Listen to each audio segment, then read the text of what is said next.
Good morning बच्चों। Last video के अंदर हमने हमारा 4th chapter the Ashes that made trees Bloom complete कर लिया था। और उसके बाद एक छोटी सी पोयम है चीवी, वो आज इस वीडियो के अंदर हम पढ़ेंगे और इसके क्वेश्चन आंसर्स भी हम करेंगे। ठीक है, तो लेट्स स्टार्ट विद चीवी। तो ask yourself as well as your partner, do you like to be always told what to do or not to do? तो क्या आप लोगों को पसंद है कि कोई आपसे कहे कि ये करो या ये मत करो? किसी को पसंद नहीं होता, क्योंकि सब लोग अपना खुद का काम खुद करना चाहते हैं, जो वो चाहते हैं उसे कंप्लीट करना चाहते हैं। लेकिन क्या दूसरे क्या रोकते हैं, या तो जैसे हमसे बड़े होते हैं वो रोकते हैं हमें, कि छोटे छोटे बच्चों की बात हो रही है यहाँ पे, कि ये काम सही नहीं होता, ये गलत होता है, या ये मत करो, इसको ऐसे मत करो, इसको ऐसे मत उठाओ, इसको ऐसे मत पहनो। तो वो वाली चीज़ जो है ना, कि बच्चों को ऐसे ऐसे कहते हैं, तो ये सारी चीज़ें इस चैप्टर के अंदर हमें बताई जाएगी, और चीवी उसे ही कहते हैं। ठीक है। When Michael was 5 years old, his mother took him to a nearby school for admission. The teacher asked, "What does your mother call you at home, child?"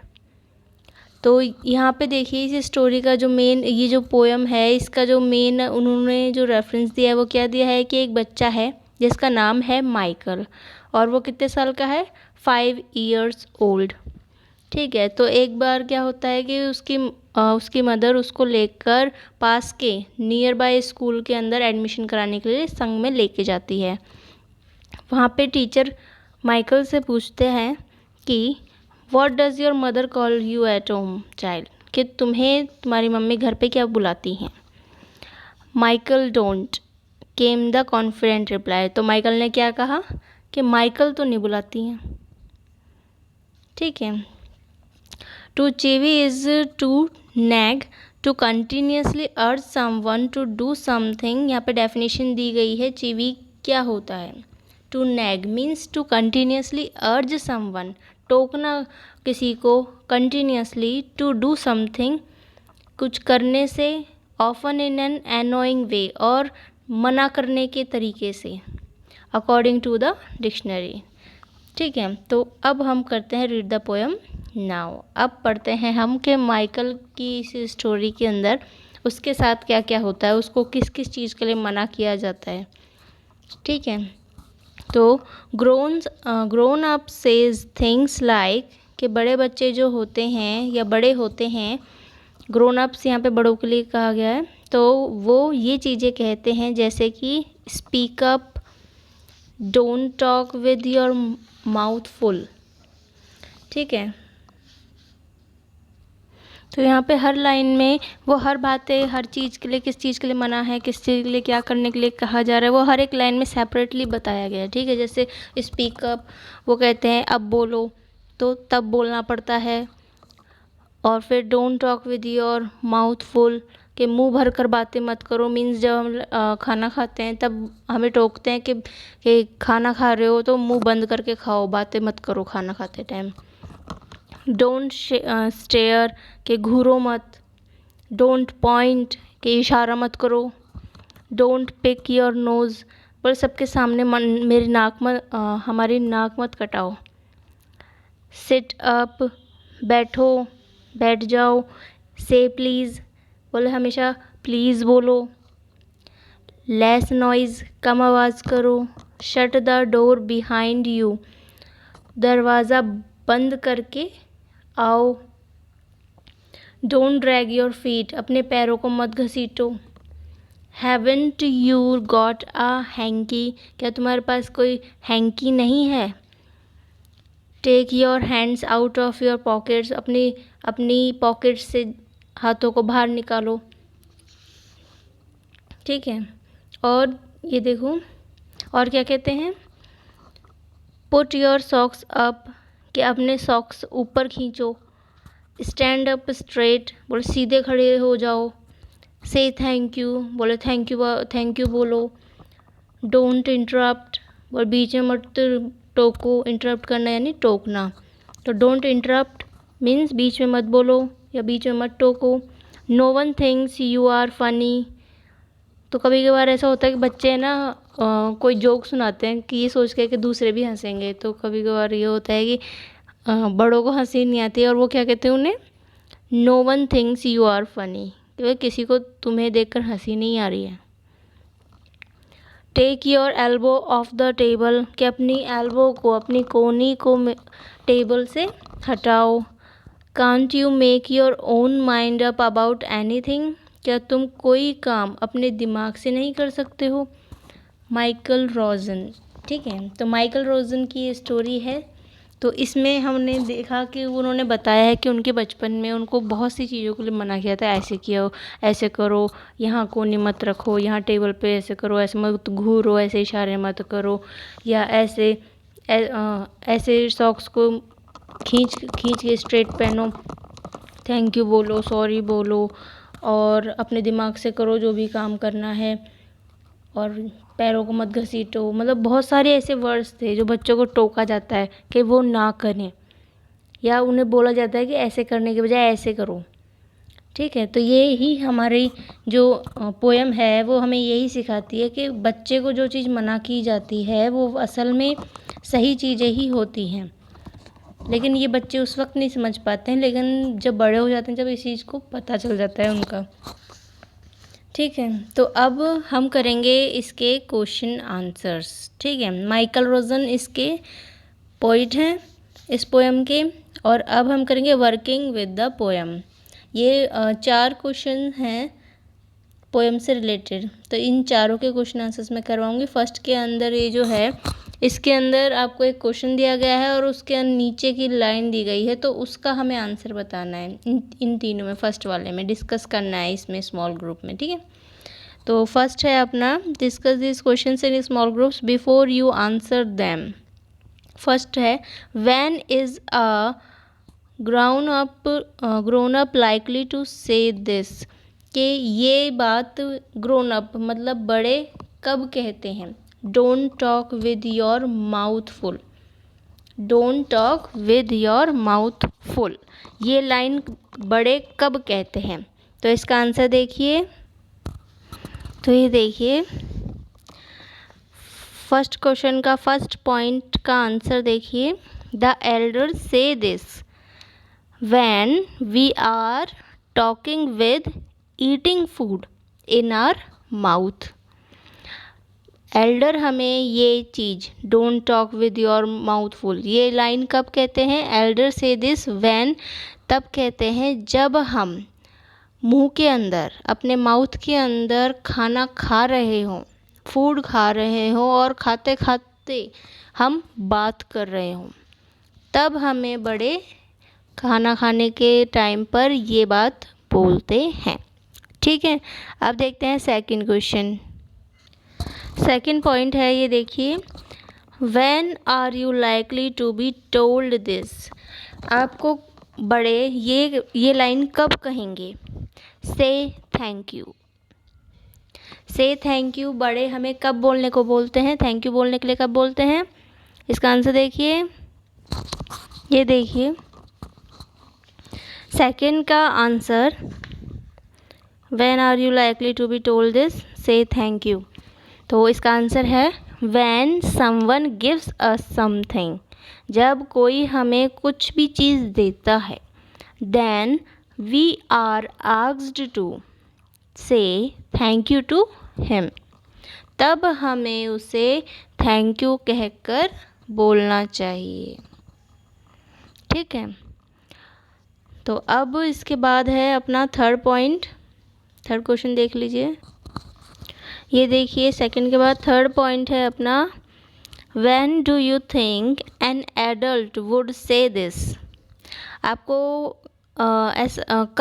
कब एडल्ट ये चीज़ कहेंगे, आपको कब क्या लगता है। No one thinks you are funny, कि किसी को तुम्हें देखकर हंसी नहीं आती, ये बात कब कहेंगे एडल्ट, बड़े जो हैं वो कब कहेंगे ये बात। इसका आंसर देखिए,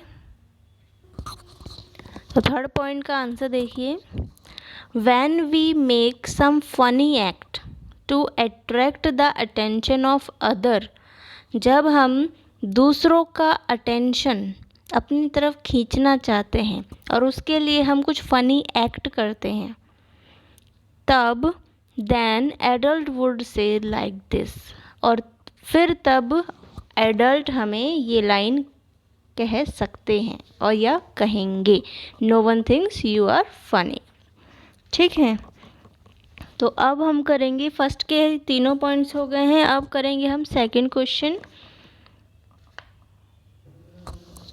ये देखिए सेकंड क्वेश्चन है अपना, the last two lines of the poem are not prohibitions और instructions, what is the adult now asking the child to do?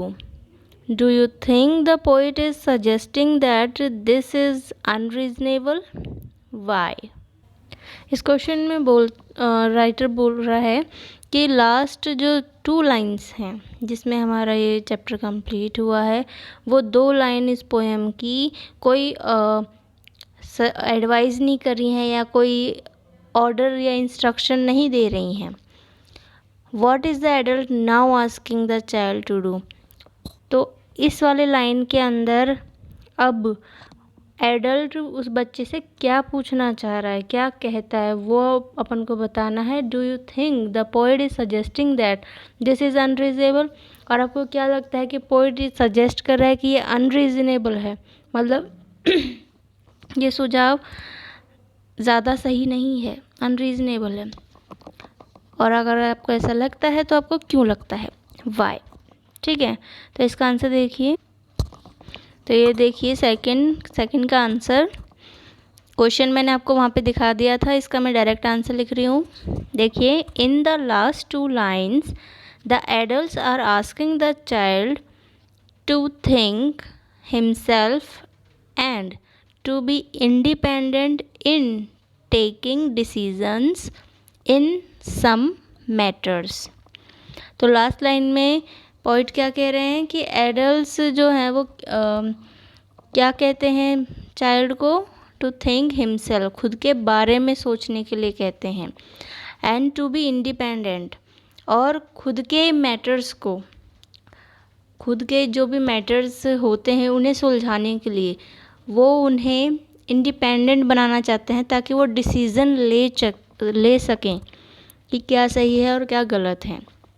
The adults are asking to be firm and determined which is unreasonable, और adult क्या कह रहा है, शांत रहने के लिए और डिटरमाइंड रहने के लिए कह रहा है, जो कि अनरीजनेबल है, because they themselves don't allow the child to take any decision. क्योंकि वो अनरीजनेबल इसलिए है क्योंकि जब तक पेरेंट्स ही उनका हर चीज़ में टोकना या मना करना पीछा ही नहीं छोड़ेंगे, तब तक बच्चा खुद कैसे सोचेगा कि उसके लिए क्या सही है क्या गलत है। तो इस वजह से ये क्या है कि ये जो बात कही गई है ये अनरीजनेबल है, because they themselves don't allow the child to take any decision. वो उन्हें खुद, उस बच्चे को वो खुद ही, पेरेंट्स ही या जो भी उसके बड़े हैं, वो उसे डिसीज़न लेने ही नहीं देते हैं। ठीक है, इसके आगे देखिए, they always tell him what to do और वॉट नॉट टू डू, क्योंकि वो उसे हमेशा बताते रहते हैं। दे ऑलवेज टेल हिम कि उसे क्या करना चाहिए, वॉट टू डू और what not to do. So they are asking the child to make up his own mind is surely unreasonable. तो इसीलिए जो उनका ये जो कहना है बच्चों के लिए कि वो खुद के माइंड को डेवलप करें या खुद के माइंड से डिसीज़न लें, तो वो इज़ श्योरली अनरीजनेबल, पूरी तरह से अनरीजनेबल है। ठीक है, तो अब हम करते हैं थर्ड क्वेश्चन। तो थर्ड देखिए कि थर्ड क्वेश्चन क्या है, why do you think grown up says the kind of things mention in the poem? कि ये सब बातें जो ग्रोन अप जो इस पोएम में मेंशन किए कि बड़े लोग ऐसे कहते हैं या ग्रोन अप्स ऐसे कहते हैं, तो वो क्यों मेंशन की गई है इस पोएम के अंदर। Is it important that they teach children good manners?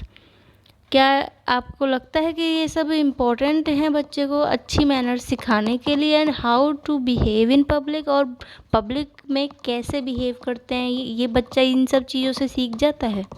तो इसका अपन को आंसर देखना है। देखिए, तो ये देखिए थर्ड का answer, the grown ups say such kind of things to their children in order to teach them good manners, etiquettes, etiquettes, etiquettes and how to behave in public। ठीक है, तो ग्रोन अप क्या है कि इन सब बातों से इस बच्चे को जब ये बात बोलते हैं तो वो इसी मकसद से बोलते हैं ताकि उन बच्चों को गुड मैनर सिखाई जाए, एटिकेट्स सिखाई जाए और पब्लिक में कैसे बिहेव करना है ये सिखाया जाए। It is important to teach the children all this things, और ये सारी चीज़ें बच्चे को सिखाना बहुत ज़रूरी होता है, so that they learn good manners and how to behave in the society, at home and with their elders and youngsters, ताकि वो गुड मैनर्स सीख सकें, लर्न कर सकें और कैसे सोसाइटी के अंदर या घर पर बिहेव करना है, how to behave in the society, at home and with their elders, और अपने बड़ों से और अपने छोटों से, यंगस्टर्स, इनसे कैसे बिहेव करना है ये सीख पाएँ। Our elders are guide and friends. जो एल्डर्स होते हैं हमारे, वो हमारे गाइड होते हैं और फ्रेंड होते हैं। ठीक है, तो ये हो गया थर्ड का आंसर। अब फोर्थ क्वेश्चन देख लीजिए। तो देखिए फोर्थ क्वेश्चन क्या है, लास्ट क्वेश्चन है ये अपना इस पोएम का। If you had to make some rules for grown ups to follow, what would you say? अगर आपको कुछ रूल्स बनाने हो बड़ों के लिए, अपने से जो बड़े हैं, जो हमको टोकते हैं, अगर हमें उन्हें टोकने का मौका मिले, उनके ऊपर रूल्स लगाने का मौका मिले, तो आप क्या कहोगे? और make at least 5 such rules, और ऐसे आप जैसे उन्होंने पूरी पोएम बनाई है रूल्स की, वैसे ही आप 5 सच रूल्स बनाएं, 5 लाइन्स ऐसी बनाएं। Arrange the lines as in a poem, और बिल्कुल ऐसे ही अरेंज करें, उसी तरीके से पोएम की ही लैंग्वेज में लिखें, एक पैराग्राफ में ना लिखें, एक एक लाइन को डिफरेंटली जैसे पोएम में लिखा है वैसे ही करके अपने रूल्स बड़ों के लिए बनाएं। ठीक है, तो आप तो क्या बनाओगे, मैं आपको बताती हूँ कि क्या क्या बड़ों के लिए हो सकते हैं जिनको अपन रोक टोक कर सकते हैं या चिवी कर सकते हैं। ठीक है, तो देखिए इसका आंसर, ये देखिए क्वेश्चन मैंने आपको वहाँ पे दिखा दिया है। ठीक है, अभी यहाँ पे मैं डायरेक्ट आंसर लिख रही हूँ। आप कॉपी में क्वेश्चन भी लिखेंगे और आंसर भी लिखेंगे, ये ध्यान रखना। ओके, ये सिर्फ आपको आंसर दिखाने के लिए है, क्वेश्चन के नीचे आंसर नहीं लिखा हुआ होता है बुक के अंदर। ओके, इसलिए मैं अलग से लिख रही हूँ। तो ये देखिए इसका आंसर क्या है, ऐसे कौन से रूल्स हैं जो हम, ऐसे कौन से 5 रूल्स हैं जो हम बड़ों पे लगा सकते हैं, ग्रोन अप्स पे लगा सकते हैं। तो देखते हैं इसका answer. If we have made some rules for grown ups to follow, they would be, वो क्या हो सकते हैं? दे वुड बी, फर्स्ट है don't stop us after broken goods, कि अगर कोई सामान टूट जाता है तो उसके बाद हमें रोके नहीं, डांटना या हम खेल रहे हैं तो खेलने दो, टूट रहा है तो टूट जाने दो, हमें रोके नहीं। Don't stop us to go outside, और हमें बाहर जाने से रोको नहीं, स्टॉप मत करो, रोको नहीं। Don't ask us for study, हमसे स्टडी करने की मत पूछो। Allow us to watch TV, हमें टीवी देखने के लिए अलाउ करो। अलाउ अस टू प्ले, हमें खेलने के लिए अलाउ करो। वन थिंग मोर, एक और चीज़ है। ये तो 5 क्वेश्चन के अकॉर्डिंग है कि 5 हमने थे जो 5 हमने कंप्लीट कर दिए हैं। अब इसमें मैं एक और आंसर में एक पॉइंट और देना चाहूँगी। डोंट चीवी, अपना जो चैप्टर है कि हर चीज़ में रोक टोक जो होती है वो, उसे हम चीवी कहते हैं। तो डोंट चीवी, राइट। बच्चे यही चाहते हैं कि बड़े जो हैं उनको हर चीज़ में रोके टोके नहीं। तो ये आंसर आपका कंप्लीट हो गया, ठीक है। तो अब ये पूरा चैप्टर आप अपनी फेयर कॉपी में कंप्लीट कर लीजिएगा। सारे के सारे क्वेश्चंस आप लिखेंगे और उसके आंसर जो मैंने लिखवाए हैं वो लिखेंगे, ठीक है। एक एक करके आराम से लिख लीजिए, लेकिन ये चैप्टर यहाँ तक के कंप्लीट रखिएगा, क्योंकि नेक्स्ट वीडियो के अंदर मैं आपको चैप्टर नंबर 5 करवाऊँगी, जो कि अपना है क्वालिटी, और अपनी बुक है अपनी हनीकॉम, ठीक है। हनीकॉम का 5th चैप्टर क्वालिटी, ये मैं आपको नेक्स्ट वीडियो के अंदर पढ़ाऊँगी, ओके। तो होमवर्क कंप्लीट कर लीजिएगा और राइटिंग का ध्यान रखिएगा और इनको याद भी करते रहिएगा। Thank you.